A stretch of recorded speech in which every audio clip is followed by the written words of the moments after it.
প্রিয় উপস্থিতি, আমরা আজকে চুয়াডাঙ্গার এই প্রান্তে একত্রিত হয়েছে ফিলিস্তিনের সেই সব মজলুম ভাইদের সংগ্রামের সাথে একাত্মতা ঘোষণা করার জন্য, যারা দীর্ঘদিন যাবৎ নিজেদের ভূখণ্ড থেকে বিতাড়িত এবং নির্যাতিত ও নিষ্পেষিত। প্রিয় উপস্থিতি, আমরা পৃথিবীর ভেতরে একটি ক্যান্সার রাষ্ট্র, জারজ রাষ্ট্র, জায়নবাদী ইহুদিদের জারজ রাষ্ট্র ইসরায়েলের বিরুদ্ধে নিজেদের অবস্থান প্রকাশ করার জন্য আজকে এখানে একত্রিত হয়েছি। সেই ইসরায়েল আজ থেকে 100 বছর আগে এই পৃথিবীর বুকে যাদের নাম নিশানা চিহ্ন প্রতীক বলতে কিছু ছিল না, আমরা সেই ইসরায়েলের বিরুদ্ধে অবস্থান নেওয়ার জন্য আজকে এখানে একত্রিত হয়েছে।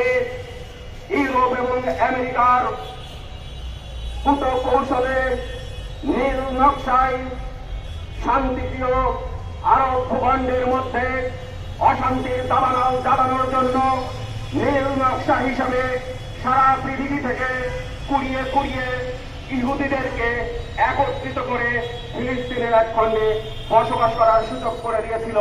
সেই ইহুদিদের, সেই ইসরায়েলের বিরুদ্ধে আমরা অবস্থান নিয়েছি। অবস্থাতে আমরা সেই ইসরায়েলের বিরুদ্ধে অবস্থান নিয়েছি, যারা নিজেদেরকে রাষ্ট্র হিসেবে ঘোষণা করার 10 মিনিটের মাথায়, পৃথিবীর ইতিহাসে যে ঘটনা কখনো ঘটেনি, নিজেদেরকে স্বাধীন রাষ্ট্র হিসেবে যারা নিজেরাই ঘোষণা করার মাত্র 10 মিনিটের মাথায় আমেরিকা যাদেরকে স্বাধীন রাষ্ট্র হিসেবে স্বীকৃতি দিয়েছে, সেই আমেরিকার এজেন্ডা বাস্তবায়নকারী ইহুদি রাষ্ট্র ইসরায়েলের বিরুদ্ধে অবস্থান নেওয়ার জন্য আমরা এখানে অবস্থিত হয়েছি।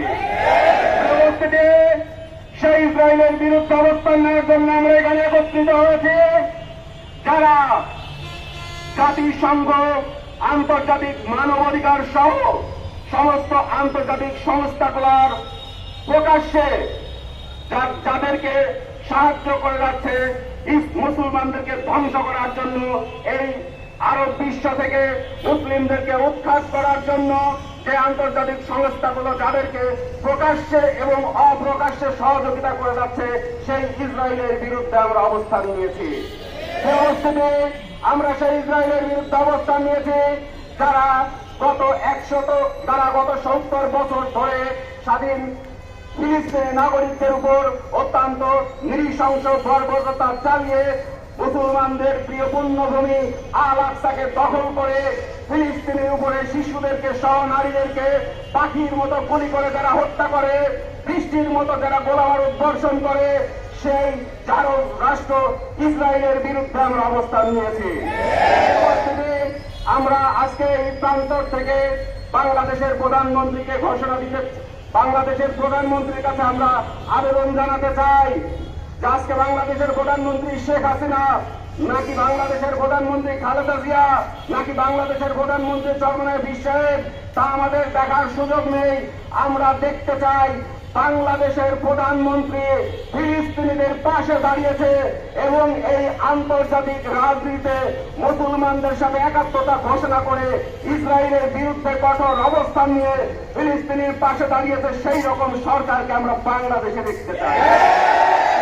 বাংলাদেশের প্রধানমন্ত্রীকে আমরা বলতে চাই, আপনি হয়তো পারমাণবিক অস্ত্র দিয়ে ফিলিস্তিনিকে হয়তো সহযোগিতা করতে পারবেন না, আপনি হয়তো পরমাণু অস্ত্র দিয়ে ফিলিস্তিনিকে সহযোগিতা করতে পারবেন না, কিন্তু আমাদের বুকে যে পারমাণবিক রয়েছে, আপনি ঠিক যেভাবে বাংলাদেশ থেকে বিভিন্ন দেশে পণ্য রপ্তানি করেন, ভালো ট্রেন, ভালো জাহাজ, ভালো সার্ভিস লাগবে না, বাক্সবন্দি করে শুধু আমাদেরকে ফিলিস্তিনে পাঠানোর ব্যবস্থা করুন। ফিলিস্তিনিতে যাওয়ার বৈধতা দিন। ওই ইসরায়েলকে পৃথিবীর মুখ থেকে নিশ্চিহ্ন করে দেওয়ার জন্য বাংলাদেশের মুসলমানরাই যথেষ্ট। আমাদের এই আহ্বান সরকার পর্যন্ত পৌঁছাবে কিনা আমরা জানি না, আমাদের এই আহ্বান আমাদের এই সহমর্মিত ফিলিস্তিনবাসীর কাছে পৌঁছাবে কিনা জানি না, আমাদের এই অবস্থান কঠোর ভূমিকা ইসরায়েলের বিরুদ্ধে যে ভূমিকা, তা ইসরায়েলের সরকার পর্যন্ত পৌঁছাবে কি জানি না, কিন্তু যে ফাঁকা স্থানে আলোচের মালিক, সে আলোচের মালিকের কাছে আমরা জানাতে চাই, এই আলোচের মালিক তো তুমি দেখো আজকে বাংলাদেশের মুসলমানেরা এই স্বাধীন ফিলিস্তিনকে স্বাধীন করার জন্য মুসলমানদের পক্ষে অবস্থান নেওয়ার জন্য ইমানের দীপ্ত চিত্ত থেকে আজকে চুয়াডাঙ্গার এই মজলিসে অবস্থান নিয়েছে। সবার সুস্বাস্থ্য কামনা করে আলোচনা শেষ করছি। ধন্যবাদ। এই পর্যায়ে বক্তব্য নিয়ে আসছেন